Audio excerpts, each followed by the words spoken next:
نبی پاک صلی اللہ علیہ وسلم نے جو کچھ کیا اس کو شریعت کہتے ہیں، جو کچھ کرنے کا حکم دیا اس کو شریعت کہتے ہیں۔ اللہ نے جو کچھ ہم پر احکامات نازل کیے قرآن کے ذریعے اور اپنے نبی پر کشف و الہام کے ذریعے، وہ جو تعلیمات ہم کو ملی ہے اس کو کہتے ہیں شریعت مصطفیٰ۔ اور اب پیارے بزرگ اور دوستو، اسلام 1400 سال ہوا اس دھرتی پر، مکہ مکرمہ میں جنم لیا، مدینہ منورہ میں پھیلنے لگا، اور 1400 سال سے یہ ہمیشہ پھیلتے ہی جا رہا ہے، پھیلتے ہی جا رہا ہے، پھیلتے جا رہا ہے، کبھی پیچھے نہیں ہٹا، کبھی پیچھے نہیں ہٹا۔ اس کی وجہ یہی ہے کہ اسلام آیا تو نہتا اور تنہا من مانی منا راجب لے کر نہیں آیا، اسلام آیا تو قانون شریعت ساتھ میں لے کر آیا، قانون شریعت ساتھ میں لے کے۔ آپ اپنے گھر میں کیا کرنا ہے کر لیجئے، آپ روٹی کھانا ہے روٹی کھائیے، چاول کھانا ہے چاول کھائیے، نہیں کھانا ہے مت کھائیے، آپ کو کیا کرنا ہے کریے، آپ 1000 کمائیے 1 لاکھ کمائیے، آپ کی مرضی ہے۔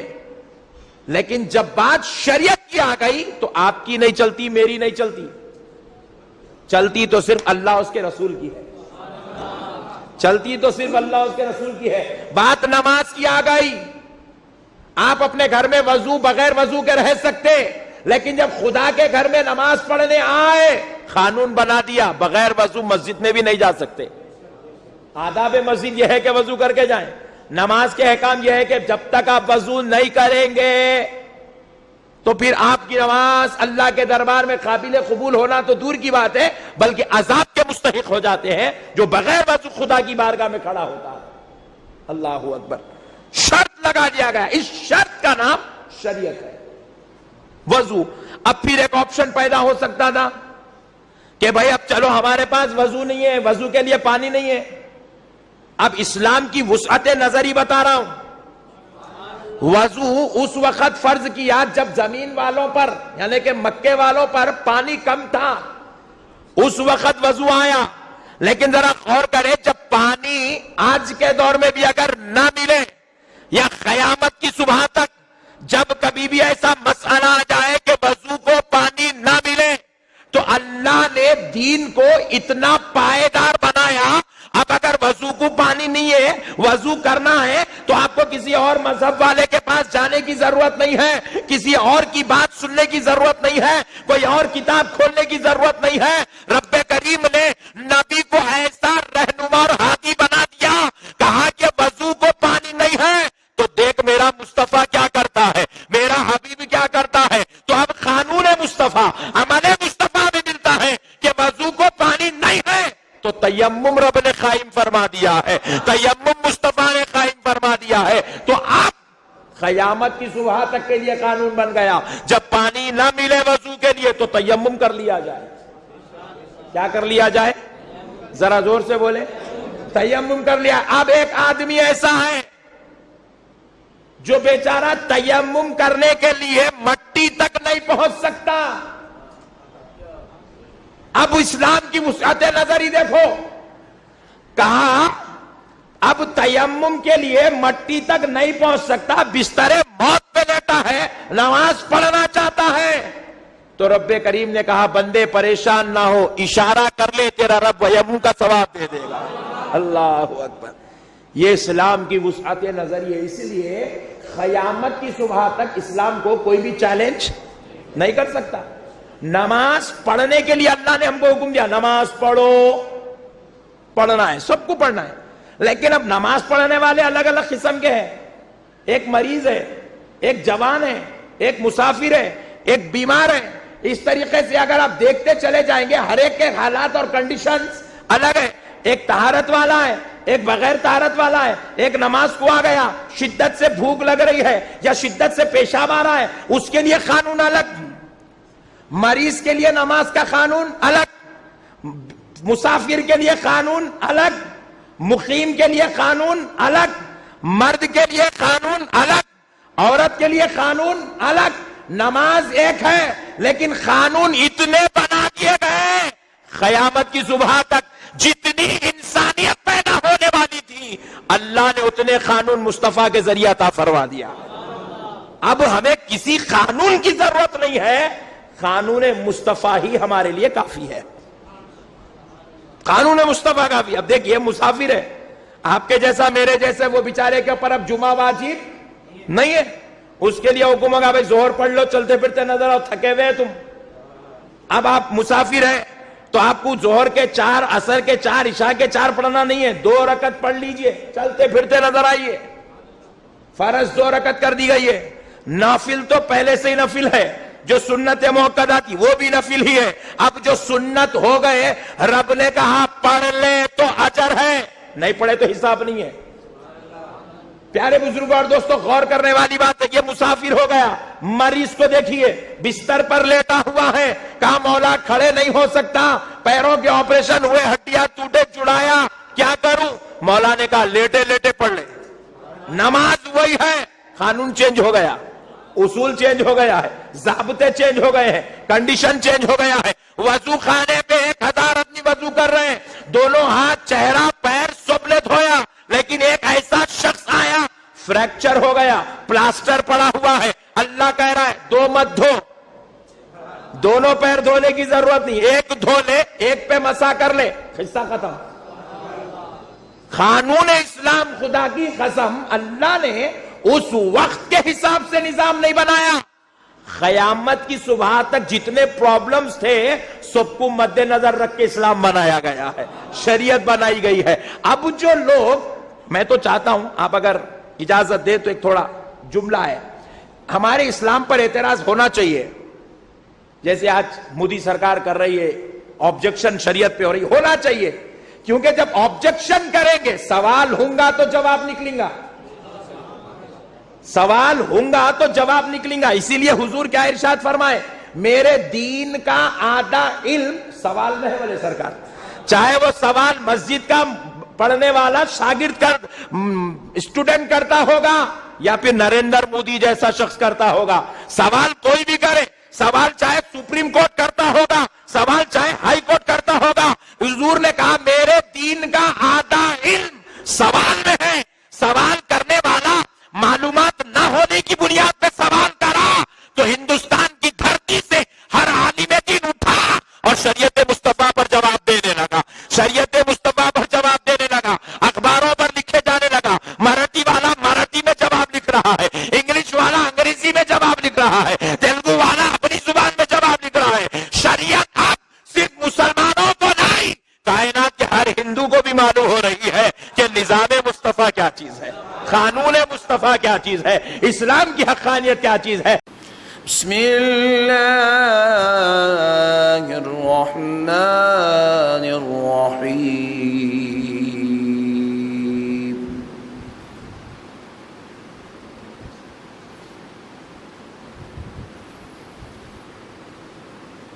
یا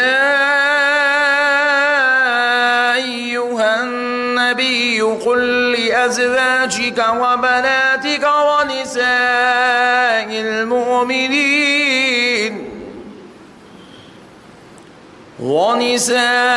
المؤمنين يدنين عليهن من جلابيبهن صدق الله العظيم وبلغنا رسوله النبي الكريم۔ محترم سامعین اکرام، معزز بزرگ حضرات اور نوجوان ساتھیوں، بے شک یہ اللہ تبارک و تعالیٰ کا نہایت ہی فضل اور کرم ہے، اور اس کے پیارے حبیب رحمت للعالمین صلی اللہ علیہ وآلہ وصحبہ وسلم کی لطف عنایت ہے کہ آج الحمدللہ اللہ رب العزت کے فضل سے حضور تاجدار کرم رحمت للعالمین صلی اللہ علیہ وآلہ وسلم کی لطف عنایت سے جمعہ مبارکہ کی اس مقدس اور مبارک مجلس میں ہم سب کو شرکت کی سعادت اور توفیق نصیب ہوئی ہے۔ معزز سامعین اکرام، گزشتہ 3 جمعات میں ہم نے نکاح کے احکام سے متعلق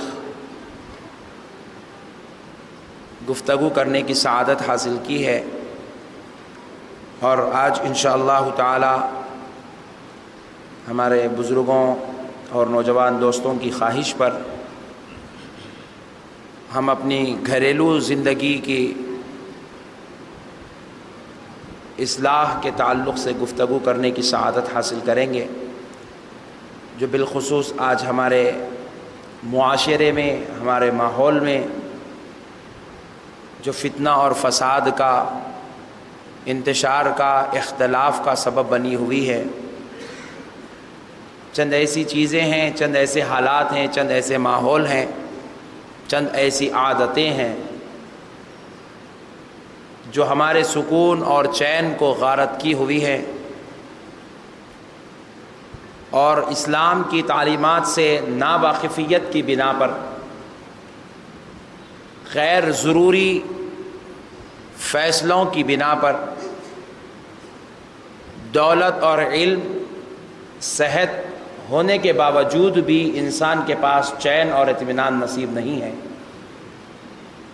انشاءاللہ العزیز وہ چند ضروری باتیں جو ہماری گھریلو زندگی سے تعلق رکھتی ہے، انشاءاللہ اس کے تعلق سے آج ہم قرآن و حدیث کی روشنی میں، کردار نبی صلی اللہ علیہ وسلم کی روشنی میں، سیرت صحابہ و صحابیات کی روشنی میں گفتگو کرنے کی سعادت حاصل کرتے ہیں۔ معزز سامعین اکرام، اکثر اور بیشتر گھریلو زندگیوں میں خصوصاً مرد حضرات بسا اوقات خواتین کے معاملات کو لے کر انتہائی طور پر جو ہے اختلافات اور انتشارات کا شکار ہو جاتے ہیں۔ حد تو یہاں تک آ جاتی ہے کہ گھر الگ ہو جاتے ہیں، ماں باپ کو چھوڑ کر الگ ہونا پڑتا ہے، بہن بھائیوں کو چھوڑ کر الگ ہونا پڑتا ہے، بیوی بچوں کے ساتھ ایک الگ زندگی گزارنے کی کوشش اور جرأت کی جاتی ہے۔ اور یہ جو اختلافات آج کے ہمارے دور میں ہیں، آج کے ہماری اپنی گھریلو زندگیوں میں ہیں، ایسا ہی اختلافات صحابہ اکرام کی زندگیوں میں بھی ہوا کرتا تھا، اولیاء اللہ کی زندگیوں میں بھی ہوا کرتا تھا، پیران کامل، مرشدین کامل کی زندگیوں میں بھی ہوا کرتا تھا، کیونکہ وہ انسان تھے۔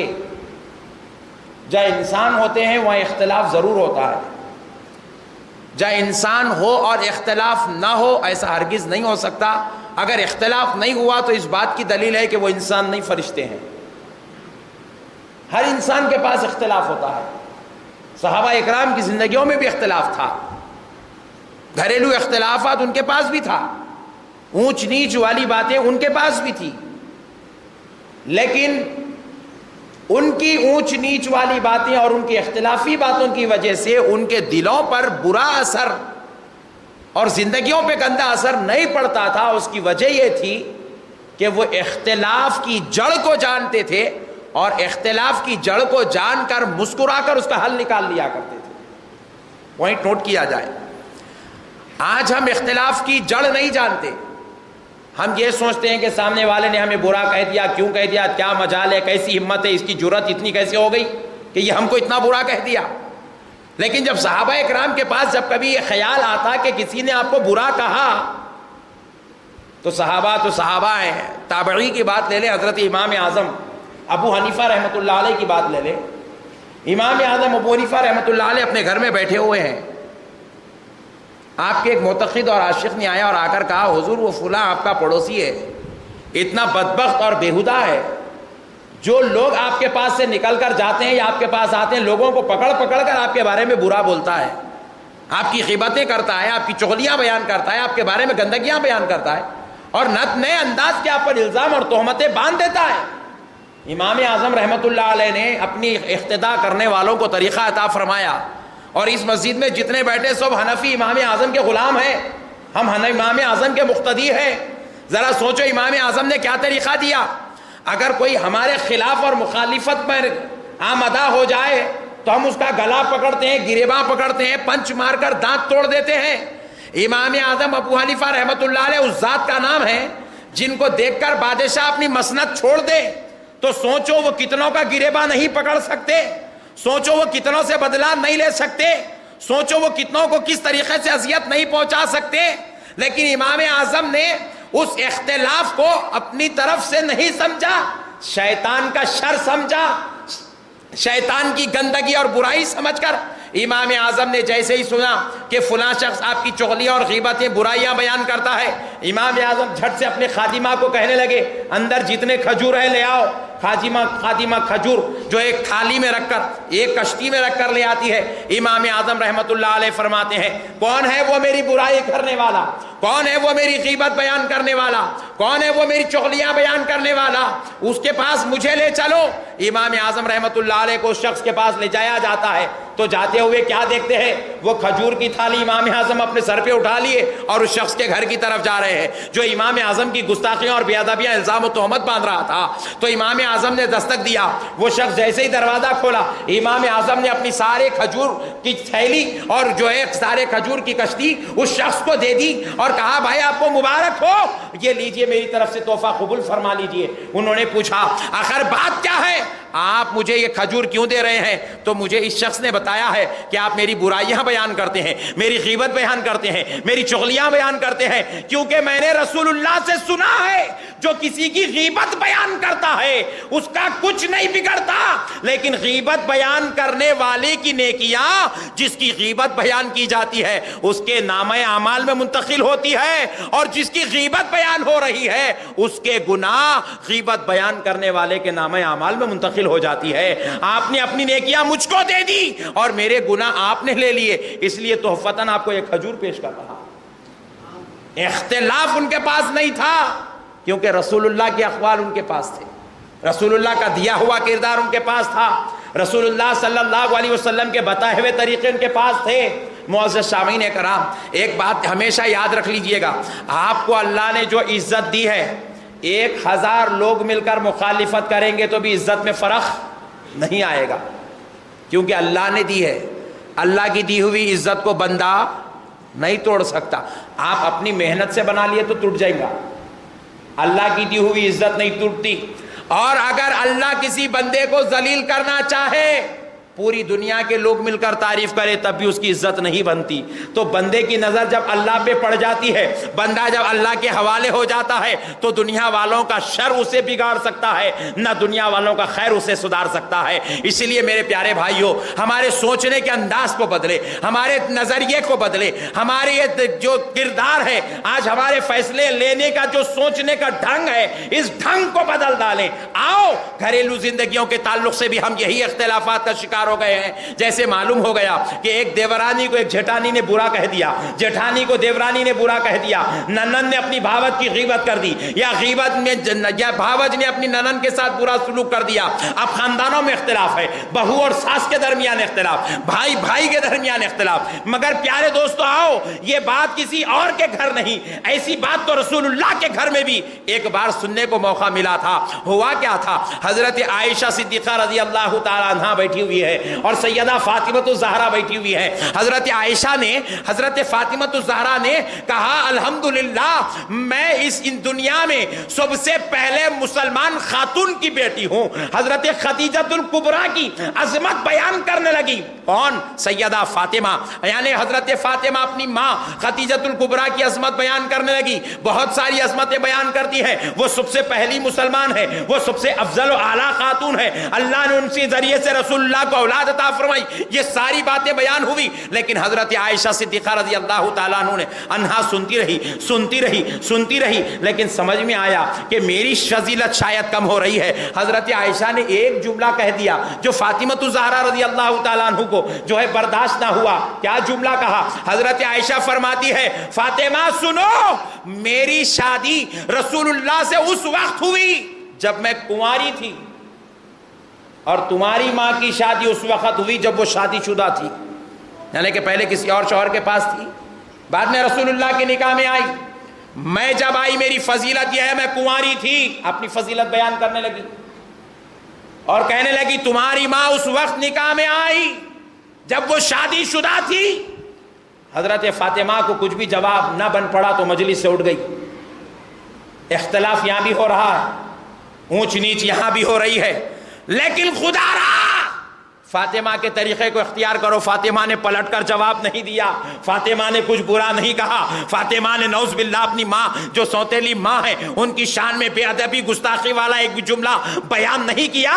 اٹھی اور رسول اللہ کے پاس گئی, جا کر عرض کرتی یا رسول اللہ, حضرت عائشہ کے ساتھ میں بیٹھی ہوئی تھی, میں نے حضرت خدیجۃ الکبریٰ کی یہ عظمتیں بیان کی اور حضرت عائشہ نے آخر میں ایک جملہ کہہ دیا جو مجھے چبھ رہا ہے, جو مجھے ستا رہا ہے, میں برداشت کر رہی ہوں. یا رسول اللہ مجھے مسئلہ فرمان, میرے اس کیفیت کو آپ حل فرما دیں. تو آقا علیہ السلام نے پوچھا بتاؤ کیا بات ہے. کہتی ہے یا رسول اللہ, حضرت عائشہ نے کہا میرا نکاح اس وقت ہوا جب میں کنواری تھی اور آپ کے والدہ کا نکاح اس وقت ہوا جب وہ شادی شدہ تھی, تو فضیلت کنواری ہونے کی وجہ سے میری زیادہ ہوئی. تو پیارے مصطفیٰ جواب مسکرانے لگے, جواب میں مسکرانے لگے. حضور جلال میں نہیں آئے جیسے آج کل کا مرد جلال میں آ جاتا ہے, والدہ اور بیوی کے مسئلے سن کے بھڑک جاتا ہے, بہن اور بیوی کے مسئلے سن کے بھڑک جاتا ہے. یہ بھڑکنا جہالت کی علامت ہے, مسکرا کے حل کر دینا مصطفیٰ کی سنت ہے.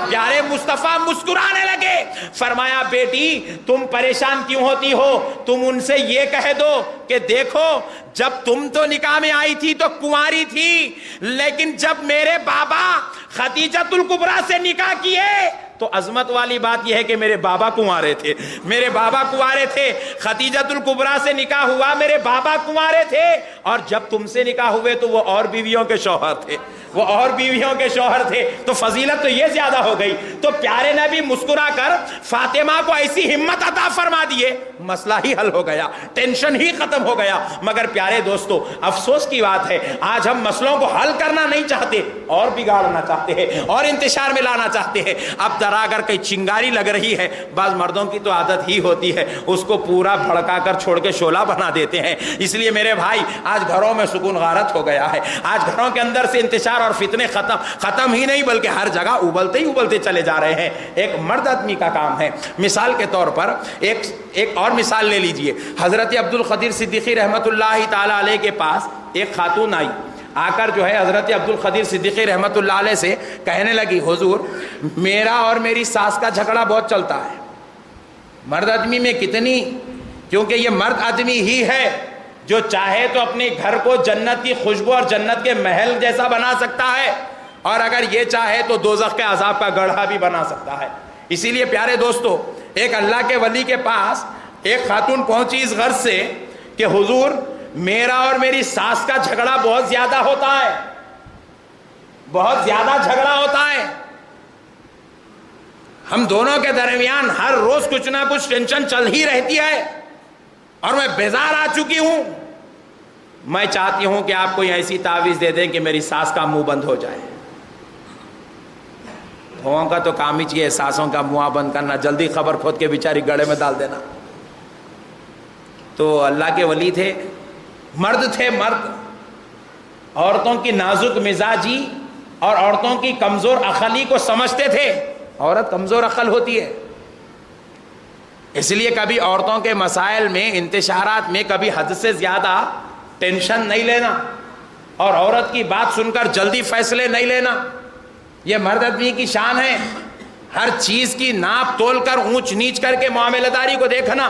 اور ایک بات بھی سن لو, برا مت مانو اللہ کے واسطے, میں اپنی گھر کی بات اپنی بات نہیں کہہ رہا ہوں, جو اسلام نے نظریہ دیا ہے, جو اسلام نے فکر دی ہے وہ بات بتا رہا ہوں. جس گھر میں مرد آدمی کی نہیں چلتی اور جس گھر میں عورت کی چلتی ہے وہ گھر برباد ہے. جس گھر میں عورت کی چلتی ہے, عورت حاکم بنی ہوئی ہے, پورے بہوؤں کو, بیٹوں کو, بیٹیوں کو, داماد کو عورت ٹرینڈ کرتی ہے, یعنی کہ اپنے قبضے میں رکھتی ہے. جو گھر کے مرد اور عورتیں عورت کے انڈر کنٹرول ہوتے ہیں وہ گھر برباد ہے. وہ گھر کبھی خوشی اور رحمت کے حوالے نہیں ہو سکتا. پرواہ نہیں باپ کتنا ہی جاہل کیوں نہ ہو. جس گھر میں مرد کی حکومت ہوتی ہے, جس گھر کے لوگ مرد کے انڈر کنٹرول ہوتے ہیں, وہ گھر جاہلوں کا ہی کیوں نہ ہو, ایک دن ضرور اللہ کی رحمت سے سرفراز ہوگا. اس گھر کے اندر اللہ تعالیٰ کی رحمت اور فضل ہوگا. الغرض پیارے دوستو, تو جا کر کہنے لگی حضور میری ساس کا منہ بند کر دیجئے، کوئی تعویذ دے، گنڈا دے، پلیتا دے، ناریل اس کے نام کا ایک چھوڑ دوں گی تاکہ وہ دوبارہ میرے نام پہ ہی نہ آنے پائے۔ تو حضرت قبلہ فرمائے بیٹے اچھی بات ہے، دیکھے بہت زیادہ ہی ٹینشن ہوتا ہے دونوں کے بیچ میں، ہر روز جھگڑا، بیچارہ 35 سال کی عمر میں شوہر کو بی پی بھی آ گئی، شوگر بھی آ گیا ساس بہو کے جھگڑوں کی وجہ سے۔ بولے بیٹی ایک تعویذ ہے، بہت زبردست تعویذ ہے، لے لے، اور انشاءاللہ اگر یہ تعویذ تم استعمال کرو گی تو چند ہی دنوں کے اندر تمہاری ساس کا منہ بند ہو جائے گا۔ بولے حضرت دے دیجئے۔ حضرت کیا کرے، ایک پیپر لیے، اس کے سامنے بیٹھ کے قلم لے کے اس کے اندر تعویذ میں لکھ دیے، جو لکھنا تھا اللہ کے نیک بندے تھے لکھ دیے، فولڈ کرے ہاتھ میں دے دیے۔ بولے بیٹے اس کو جو ایک پلاسٹک کے اندر بند کر لے، باندھ لے اچھی طرح، موم لگا لے، پلاسٹک کے اندر پیک کر لے، لیکن سن نہ یہ گلے میں پہننے کی ہے نہ ڈنڈ پہ بننے کی ہے۔ یہ تعویذ ایسی ہے جب بھی تیری ساس تیرے خلاف بولنا شروع کرے، تجھے گالیاں دینا شروع کرے، برا بولنا شروع کرے، جھٹ سے یہ تعویذ نکالنا، منہ میں رکھ کے دانتوں کے بیچ میں دبانا۔ نیا نسخہ تھا اللہ کے ولی کا، لے گئی، جیسے ہی ساس کا پکارا شروع، جھٹ سے الماری میں جانا، تعویذ نکالنا، دانت کے منہ میں رکھنا، دبانا۔ ایک دن چلا، 2 دن چلا، 4 دن چلا، 8 دن چلا، ساس بھی سوچنے لگی بیچاری میری بہو کتنی سدھر گئی، میں اتنے گالیاں دے رہی ہوں، ایک پلٹ کے جواب نہیں دے رہی، بولے ایک جواب نہیں دے رہی بیچاری، کتنی اچھی ہے، کیسی ہو گئی نیک۔ 8 دن دیکھتے رہے، کچھ بھی نہیں بولی، 15 دن ہو گئے، کچھ بھی نہیں بولی۔ 1 مہینے کے بعد ساس بولی قسم خدا کی میں بھی آپ کے پاس کچھ بھی نہیں بولوں گی، بولی۔ 1 مہینے کے بعد جا کے حضرت کے پیروں میں گر کے تمہارے صدقے جاؤں حضرت، کیا تعویذ دیا آپ؟ میری ساس کا منہ بند ہو گیا، بولے بند تو بند ہو گیا، سدھر گیا، بولے جو کھانا کھائے تو پہلے لڑتی تھی، اب الٹا کھانا لا کے کھلا رہی، بولے جو کپڑے دھونے پہ ٹینشن ہوتا تھا، پوچھ کے میرے کپڑے کبھی میری ساس بھی دھو دے رہی، بولے میں آدھا گھر جھاڑتی ہوں، آدھا گھر میری ساس جھاڑ رہی، بولے ٹینشن ختم ہو گیا، میری ساس پوری سدھر گئی۔ تو حضرت قبلہ ذرا یہ تعویذ میں دوسرے عورتوں کو بھی دینا چاہتی ہوں، کیا دے سکتی ہوں؟ تو بولے بیٹے پوری دنیا کو دیتے پھر، مگر یہ تعویذ ایک نہیں دوسری بنانا پڑے گا، بولے۔ تو بولے حضرت آخر یہ تعویذ میں ہے کیا؟ بولے دیوانی بچی ہے، تعویذ میں دیکھ کچھ بھی نہیں ہے، کھول کے بتائے، خالی لکیراں ہیں، نہ آیت لکھی ہوئی ہے، نہ نمبر ہے، نہ کچھ ہے، خالی لکیراں ہیں۔ بیٹے یہ تعویذ نہیں تھی، یہ اصل میں تیرا منہ بند کرنے کا نسخہ تھا۔ جب 1-2 عورتیں آپس میں ہوتی ہے، ایک اگر پکارتی ہے تو ایک خاموش ہو جائے، فتنہ ختم ہو جائے گا۔ تو بھی پکارتی تھی، بدلے میں وہ بھی پکارتی تھی، وہ پکارتی تھی تو تو پکارتی تھی، جھگڑے پہ جھگڑا، جواب پہ جواب، بات بڑھتی چلی جاتی تھی، حتیٰ کہ بیماریاں، عذاب، اختلافات، فتنہ اور طلاق تک بات پہنچ جاتی تھی۔ جب ایک پکار لے دوسرا خاموش ہو جائے، خدا کی قسم فتنہ ختم ہو جاتا ہے۔ گھریلو زندگی کا یہ دستور ہے۔ شوہر اگر جلال میں آئے تو بیوی کا کام ہے خاموش ہو جائے، بیوی کبھی غصے میں آئے تو شوہر کا کام ہے کہ خاموش ہو جائے۔ آپ بولیں کیا مول صاحب شوہروں کو خاموش بٹھا رہے ہیں؟ ہاں، بیوی کا انسان نہیں ہے، بیوی کا فرشتے کا نام ہے۔ آپ کو جس طرح غصہ مرد آدمی کو آتا ہے اسی طرح عورت کو بھی غصہ آتا ہے۔ مرد آدمی پکارتا ہے، عورت اگر خاموش ہوتی ہے، کبھی عورت کو غصہ آ جائے، مرد آدمی خاموش بیٹھنا نعوذ باللہ یہ ڈرنے کی علامت نہیں ہے، یہ بے خوفی کی علامت نہیں ہے، یہ ایک سمجھدار انسان کی علامت ہے، یہ کامل مسلمان کی علامت ہے۔ اس لیے میرے بھائیوں، جب اگر سامنے ماں ہو جلال میں آ جائے، پلٹ کر ماں کو جواب مت دو۔ بیوی ہو جواب غصہ کرنے لگے، خاموش ہو جاؤ، پلٹ کر جواب مت دو۔ جب شوہر پکارے بیوی کا کام ہے خاموش ہو جائے، جب باپ پکارے اولاد کا کام ہے خاموش ہو جائے۔ جو سامنے والے کو پلٹ کر جواب دے، شیطان کا شر یہاں سے شروع ہو جاتا ہے۔ جو سامنے والا پکار لے، ایک طرف تو شیطان آ گیا، پلٹ کر جو جواب دے یہ دوسرا شیطان ہے، اور دونوں شیطان جب مل جائیں تو سارا گھر فتنے اور عذاب کا شکار بن جاتا ہے۔ اختلافات اس قدر بڑھتے چلے جاتے ہیں، بات آخ تک پہنچتی ہے یا پھر طلاق تک پہنچ جاتی ہے۔ اس لیے میرے پیارے بھائیوں، اللہ اور اس کے رسول کا واسطہ، اپنی زندگیوں میں شادیاں کر لینا، بچے پیدا ہو جانا یہ کمال کی بات نہیں ہے۔ خوشی کے ساتھ، سمجھداری کے ساتھ زندگی گزارنا یہ کمال کی بات ہے۔ خوشی کے ساتھ, سمجھداری کے ساتھ زندگی گزارنا یہ کمال کی بات ہے. اس لیے میرے پیارے بھائی, آج اللہ اور اس کے رسول کی اس احکامات پر, ان تعلیمات پر عمل کرنے کی ہر مسلمان کو ضرورت ہے, ہر انسان کو ضرورت ہے. جو چیز ہمارے آقا علیہ السلام ارشاد کیا فرماتے ہیں, ذرا سنو, تم میں مومن وہ ہے, سچا اور صحیح مسلمان وہ ہے جو تم اپنے لیے پسند کرتے ہو, اپنے مسلمان بھائی کے لیے وہی پسند کرو. میں اپنے لیے جو پسند کرتا ہوں آپ کے لیے وہی پسند کروں, یہ میرے کامل مسلمان ہونے کی علامت ہے. تو پھر ذرا سوچو میرے بھائی, جب ہم غیروں کے لیے کچھ غلط پسند نہیں کر سکتے تو کیا پھر اپنے بیوی بچوں کے لیے کچھ غلط پسند کر سکتے ہیں؟ کیا اپنے بھائی اور بہنوں کے لیے اپنی پسند کو بدل سکتے ہیں؟ کیا اپنے گھریلو معاملات میں لوگوں کے لیے پسند کو بدل سکتے ہیں؟ نہیں بدل سکتے. اس لیے میرے بھائیوں, جو جہاں سکون ہم کو ملتا ہے, خدا کی قسم ہمارے گھر کی خواتین کو, چاہے وہ ہماری بیوی ہو کہ ماں, بہن ہو کہ بھاوچ, ہر ایک کو سکون بھی وہی ملتا ہے. اس لیے جو چیز ہم اپنے لیے پسند کرتے ہیں ان کے لیے بھی وہی چیز پسند کریں, تو انشاءاللہ گھروں کے اندر کے اختلافات اور انتشارات ختم ہو جائیں گے, ہمارے گھر خوش اور خرم چلنے لگیں گے, ہمارے گھریلو زندگیاں آباد ہو جائیں گی. ہم کو اس فتنوں اور انتشارات سے جب نجات مل جائے گی تو پھر دنیاوی کاروبار میں بھی دل آسانی سے لگ جائے گا, اللہ کی عبادت سجدوں میں بھی ہم کو چاشنی نصیب ہوگی. کیونکہ جہاں گھریلو اختلافات ہوتے ہیں وہاں عبادت میں بھی مزہ نہیں آتا, وہاں تجارت میں بھی مزہ نہیں آتا, وہاں پر زندگیوں کے اندر سکون اور چین نظر نہیں آتا. جس گھر میں اختلافات اور انتشارات ہوتے ہیں وہ گھر کے لوگ گناہوں کی طرف زیادہ ملوث ہو جاتے ہیں. کیوں؟ کیونکہ وہ سکون اور چین کی تلاش میں دنیا کے عذابات والے کام کرنا شروع کر دیتے ہیں. اس لیے میرے پیارے بھائیوں, ہماری ماں اور بہنوں کو بھی اس بات کی تعلیم دیں کہ گھر کو اطمینان اور سکون کے ساتھ لے کے چلنا یہ عورت کی سب سے بڑی ذمہ داری ہے. ایک بات سن لیں, ایک صحابی رسول صلی اللہ علیہ وسلم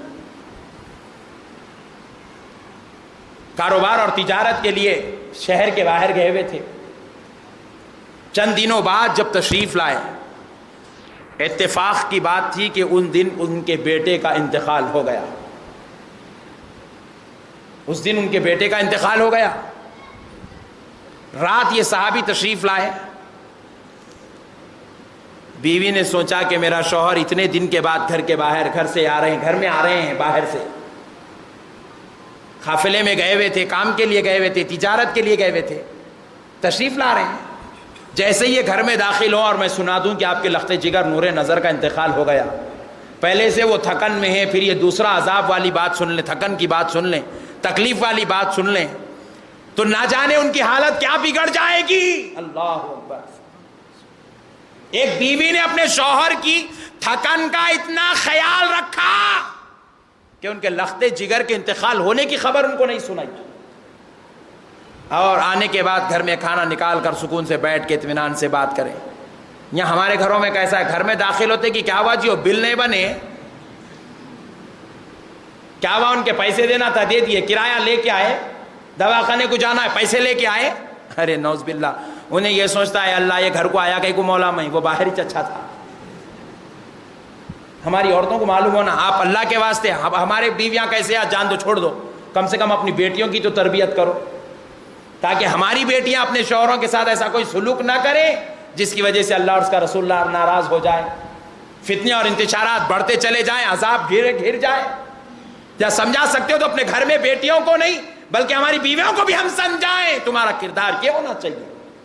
گھر میں آئے, دسترخوان بچھائی, ماں کھانا نکال رہی ہے, جن کی وہ بیوی ہے, ان کا بیٹے کا جنازہ رکھا ہوا ہے, سوچو ماں کا کلیجہ کیسا ہوگا, لیکن شوہر کی خدمت میں فرق آنے نہیں دے رہی ہے. اللہ اللہ. کھانا نکالے, اس کے بعد شوہر نے پوچھا کھاتے کھاتے میرا بیٹا کہاں ہے, بولے وہ آرام کی نیند سو رہا ہے, آپ اطمینان سے کھانا کھا لیں. اللہ اکبر. عاریتاً کہا وہ آرام کی نیند سو رہا ہے, آپ کھانا کھا لیں. کھانا کھا لیے, اس کے بعد آرام کرنے لگے, سوچی کہ آرام کر لیں کیونکہ کئی دن تجارت میں تھے, نیند ہوئی نہیں معلوم, کتنی تھکے ماندہی آئے ہوئے, آرام سے سو جائیں, آرام سے سو گئے. اتفاق کی بات تھی, شوہر نے چاہا اپنی زوجہ کے ساتھ مجامعت کرے, قربت اور صحبت ہو, ماں بیٹے کا جنازہ گھر میں ہے, شوہر کی خوشی کے خاطر مجامعت کے لیے تیار ہو گئی. اللہ اکبر. صحبت ہوئی, فجر کی نماز کو اٹھے, نہا دھو کر جب فجر کو جا رہے راستے میں بڑی ہمت کر کے ماں بیان کرتی ہے اپنے شوہر سے کہ ہمارے بیٹے کا کل دن میں انتقال ہو چکا ہے. اللہ، جیسے ہی باپ سنا کلیجہ دہل گیا. پوچھے آپ نے کیوں نہیں بتایا؟ میں کل رات سے گھر میں ہوں. تو صحابیہ جواب دیتی ہے میں نے آپ کو اس لیے نہیں بتایا کہیں آپ پہلے سے تھکے ہوئے تکلیف سے آئے ہوئے مصیبت سے آئے ہوئے کہیں آپ کی تھکن تکلیف مصیبت اور نہ بڑھ جائے اور میں کہیں شوہر کی جو ہے خدمت نہ کرنے والے عذاب کے شکار نہ ہو جاؤں، اس لیے میں نے آپ کو نہیں بتایا. اب صحابی دیکھتے ہیں کہ سامنے نماز کا وقت قریب ہے، پیچھے بیٹے کا جنازہ، گھر میں نماز. صحابی نماز کے لیے گئے. بیوی نے شوہر کی جو خدمت کا لحاظ رکھا اللہ کو یاد آئی، اتنی پسند آئی، اتنی پسند آئی، اتنی پسند آئی. سلام پھیر کر شوہر پیارے نبی سے ملاقات کرتے ہیں. حضور ارشاد فرماتے ہیں صحابی تجھے مبارک ہو جو بیٹا گیا اس پر صبر کر، کل رات کے صحبت کی وجہ سے اللہ نے تجھے دوسرا بیٹا عطا فرما دیا. کل رات میں جو صحبت ہوئی اس سے حمل قائم ہوا. الحمدللہ. پیارے دوستو پتا چلا شوہر کی خدمت کا یہ مقام ہے اسلام کے اندر. لیکن آج نعوذ باللہ ہماری غلط تربیت، ماں باپ کی نادانی، ٹی ویوں کے سامنے بیٹیوں کو بٹھا دیے، نت نئے انداز کے موبائل فون بیٹیوں کو دلا دیے اور گندے گندے کام بیٹیوں کے ساتھ آوارگی کے ماحول میں کس کی صحبت میں ہم ہیں نہیں دیکھتے، چھوڑ دیے اپنی بیٹیوں کو. کیا ہوا آج اس کا نتیجہ کہ ہماری بیٹی شوہر کی عزت کر کے اللہ کا فضل مصطفیٰ جان رحمت کی رحمت کو حاصل کر کے جنت میں مقام بنانا چاہیے تھا، آج وہیں ہماری بیٹی اپنے شوہروں پر ڈوری کیس ڈالتے ہوئے نظر آ رہی ہے. وہیں ہماری بیٹی اپنے شوہروں کو 6-6 8-8 فیصلہ کرنے والے مردوں کے سامنے بٹھاتی ہوئی نظر آ رہی ہے. وہیں ہماری بیٹی اپنے شوہر کو لوگوں کے سامنے مارنے، پیٹنے، کام کرنے، جیل میں بٹھانے، پولیس میں لے جا کر اس کے خلاف وارنٹ جاری کرنے والے حرکتیں کر رہی ہے. اور نعوذ باللہ من ذالک ایسی خاتون جو اپنے شوہر پر اور شوہر کے رشتہ داروں پر ظلم کرتی ہے، یاد رکھ لے اللہ نے اس کے لیے جنت کے دروازے بند فرما دیے. اللہ نے اس کے لیے جنت کے دروازے بند کر دیے. ہمارے صحابہ نے ہم کو یہ کردار دیا، اسلام نے یہ کردار دیا، ہمارے نبی نے ہم کو یہ اخلاق بتائے. میرے پیارے بھائیوں ہر دو جگہ اخلاق ہے. مردوں کو بھی چاہیے کہ اخلاق سے رہیں، خواتین کو بھی چاہیے اخلاق سے رہے. کہ خاتون کے لیے ذمہ داری ہے وہ اپنے شوہر کا اس قدر لحاظ اور خیال رکھے، اور ایک مرد کی ذمہ داری ہے اپنی بیوی اور بچوں کا، اپنے گھر کی خواتین کا اس طریقے سے لحاظ اور خیال رکھے. تب جا کر زندگیوں میں گھریلو حالات میں خوشیاں پیدا ہوتی ہے. ورنہ یہ اختلاف، یہ انتشار، یہ فتنے، یہ عذابات، اللہ اکبر کبیرہ. کہ معزز سامعین کرام ہماری زندگیاں آج تباہ برباد یہود اور نصارہ کا طریقہ ہم نے اختیار کر لیا، اس لیے ہم فتنے اور انتشار کے حوالے ہو گئے ہیں. امید کرتا ہوں اللہ اور اس کے رسول کا واسطہ میرے دوستو اپنی زندگیوں میں اسلامی تعلیمات کو، اسلامی افکار کو، اسلامی خیال کو، اسلامی تہذیب کو، اسلامی تمدن کو اپنی زندگیوں میں شامل کر لو. اپنی گھریلو عورتوں کو ٹی ویوں کے سامنے بٹھانے کے بجائے خود ان کے سامنے بیٹھو اور یا پھر کسی اللہ کے محبوب بندوں کے گفتگو، نصیحتیں، بیانات ان کو سناؤ تاکہ ان کی زندگیوں میں اس سے یہ گندگیاں ختم ہو اور وہ ایک سمجھدار، باکمال، باصلاحیت بیوی بھی بن جائے، ماں بھی بن جائے، بہن بھی بن جائے، بیٹی بھی بن جائے.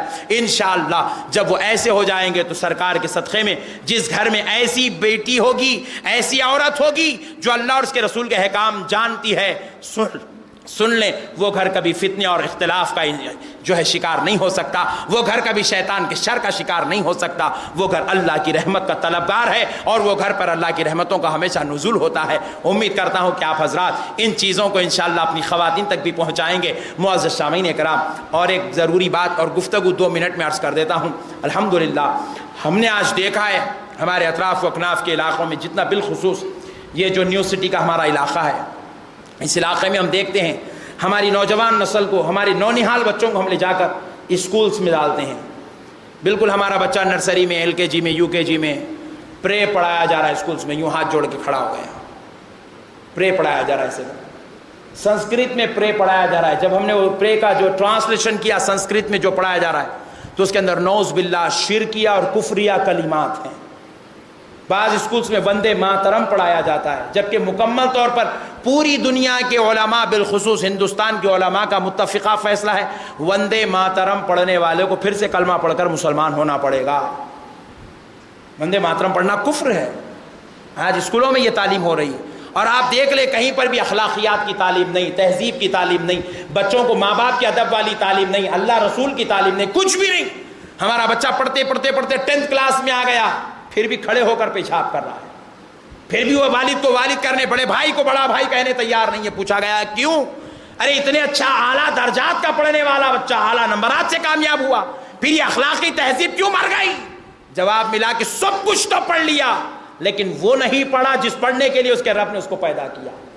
اس لیے معزز سامعین اکرام, یہ سارے اختلافات, یہ فتنے اور انتشارات, یہ مسلمانیت میں جو تباہی اور بربادی آ رہی ہے, اس کو دیکھتے ہوئے آپ کے اس بھائی نے گزشتہ 2 سال پہلے ایک جرأت اور ہمت کی تھی کہ الحمدللہ ایک اسکول قائم کیا جائے تاکہ اس میں مسلمان بچوں کے لیے دنیاوی تعلیم بھی ہو, نرسری تا 10th کلاس تمام اسٹڈیز بھی ہو, اور پھر گورنمنٹ سلیبس ہو, SSC سلیبس ہو, پھر اس کے ساتھ ان کو عالم دین اور حافظ قرآن و دینی تعلیم سے, تجوید اور خیرت سے, نعت اور تجوید کے ساتھ ان کو واقف کیا جائے. سرکار کی نعل پاک کے صدقے میں آج فخریہ طور پہ الحمدللہ فخر کے ساتھ 2 سال کے بعد اس بات کا اعلان کر رہا ہوں, ہمارے پاس اسکول میں الحمدللہ 410 بچے ہیں. میں اس دعوے کے ساتھ آپ سے بات عرض کر رہا ہوں کہ میں آج جس بچے کو پڑھا رہا ہوں وہ کچھ بھی پڑھ لے, کیا بھی پڑھ لے, کیونکہ ہر بچے کا ذہن, ہر بچہ ڈاکٹر نہیں بنتا, ہر بچہ انجینئر نہیں بنتا, ہر بچہ ایڈوکیٹ نہیں بنتا, ہر بچہ پائلٹ نہیں بنتا, ہر بچہ جج نہیں بنتا. وہ کچھ بھی بنے, کیا بھی بنے دنیا میں, خدا کی قسم اس بات تو ضرور کہوں گا, آخری سانس تک سنی تو ضرور بن کے رہے گا, مصطفیٰ کا غلام تو بن کے رہے گا, کبھی ماں باپ کی بے ادبی نہیں کرے گا, کبھی اپنے بڑوں کے ساتھ انتشار اور اختلاف اور فتنے والی بات نہیں کرے گا. کیوں؟ مصطفیٰ جان رحمت نے ارشاد فرمایا, جو بچے کو تم بچپن میں ہی علم دیتے ہو اس کی خبر میں جانے تک وہ علم کام کرتا ہے. بچپن کا علم پتھر کی لکیر کی طرح ہے. ہم نے بچوں کو آج سکھایا ماں کس چیز کا نام ہے, باپ کس چیز کا نام ہے, اسلام کس کو کہتے ہیں, خدا کون ہے, مصطفیٰ کون ہے, دین کیا ہے. پہلے ہم صبح 8:30 سے 10:30 2 گھنٹے تک بچے کو بس اس بات کی تربیت دیتے ہیں, نماز, روزہ, زکوٰۃ, حج کی تربیت ہوتی ہے, بڑوں کی تعظیم, چھوٹوں پر شفقت کی تربیت ہوتی ہے, خدا کی بارگاہ کے سجدے, مصطفیٰ پر صلاۃ و سلام کی تربیت ہوتی ہے. پھر 10:30 سے 4 بجے تک بچے کو مکمل طور پر 100% وتھ کمپیوٹر ایجوکیشن ہم بچوں کو SSC سلیبس میں اسٹڈیز دیتے ہیں. سرکار کی نالن پاک کا صدقہ یہ ہے الحمدللہ. آج اس علاقے میں نعوذ باللہ فخریہ نہیں کہہ رہا ہوں, میرے آقا کی جو نوازش ہے وہ کہہ رہا ہوں, اس علاقے میں سب سے زیادہ ایڈمیشن آپ کے اس بھائی کے اسکول میں ہوتے ہیں. اور الحمدللہ آپ سے بھی میری گزارش ہے, آپ اپنے بچوں کو, آپ ہمارے school IAF Islamic model school Sri Ram Nagar چوراستے پر ہے, آپ لے آئیں نرسری تا 10th کلاس اپنے بچوں کو. آپ کا بچہ کہیں بھی پڑھ لے تعلیم ضرور ہوگی, ہمارے پاس بھی آئے تعلیم ہوگی, لیکن ہمارے پاس پڑھنے کا ایک فائدہ یہ ہے وہ اللہ کا بندہ, رسول اللہ کا غلام بنتا ہوا دنیا پڑھے گا انشاءاللہ, دین سیکھتا ہوا دنیا پڑھے گا انشاءاللہ. اس کو اللہ رسول بھی معلوم ہوں گے, ماں باپ بھی معلوم ہوں گے, حلال اور حرام, جائز اور ناجائز میں بھی فرق معلوم ہوگا, اور دنیا کی تعلیم بھی اس کو مل جائے گی. اب داخلے جاری ہیں اور انشاءاللہ آپ حضرات سے امید ہے اور خواہش ہے کہ آپ حضرات اپنے لیے جو کر لیے فیصلہ ہو گیا, لیکن اپنی اولاد کے لیے صحیح فیصلہ کریں گے, ان کو اللہ اور اس کے رسول سے بھی واقف کروائیں گے اور دنیا کی تعلیم سے بھی. الحمدللہ پورے مکمل گریجویٹ ٹیچرز ہیں اللہ کے فضل سے, گریجویٹ ٹیچرز ہیں, 100% انگلش میں ٹیچ ہوتی ہے اللہ کے فضل سے, اور کمپیوٹر اسٹڈیز بھی بچوں کو دی جا رہی ہے, پریکٹیکلز کمپیوٹرز ہیں, کمپیوٹر لیب بنا ہوا ہے. پہلے مطمئن ہو جائیں, اس علاقے میں بھی کئی ہمارے بچے اسکول میں پڑھتے ہیں, پہلے ان کے ماں باپ سے پوچھ لیں, مطمئن ہو جائیں, اس کے بعد لے آ کر ایڈمیشن دلائیں. انشاءاللہ اللہ کا فضل, سرکار کا صدقہ, آپ کے بچے ہمارے پاس آئیں گے. ہم کو کیا ملے گا, آپ کو کیا ملے گا نہیں معلوم, لیکن اللہ کے فضل سے وہ بچوں کی زندگی تو سنور جائے گی, ان کی زندگی کامیاب ہوگی, ان کی آخرت بہتر ہو جائے گی. اللہ تعالیٰ سے میں دعا کرتا ہوں پروردگار تجھے تیرے پیارے نبی رحمت للعالمین صلی اللہ علیہ وسلم صدقے و فضل سے مولا ہمیں دونوں جہاں کی سعادتوں, برکتوں, نعمتوں سے مالا مال فرما. تیرے حبیب کے چاہنے والے عاشقوں, دیوانوں, غلاموں میں ہمارا شمار فرما. بلا اور بیماری, پریشانی, اختلاف اور انتشار, فتنے سے ہماری حفاظت فرما. وما علینا الا البلاغ والحمد للہ رب العالمین.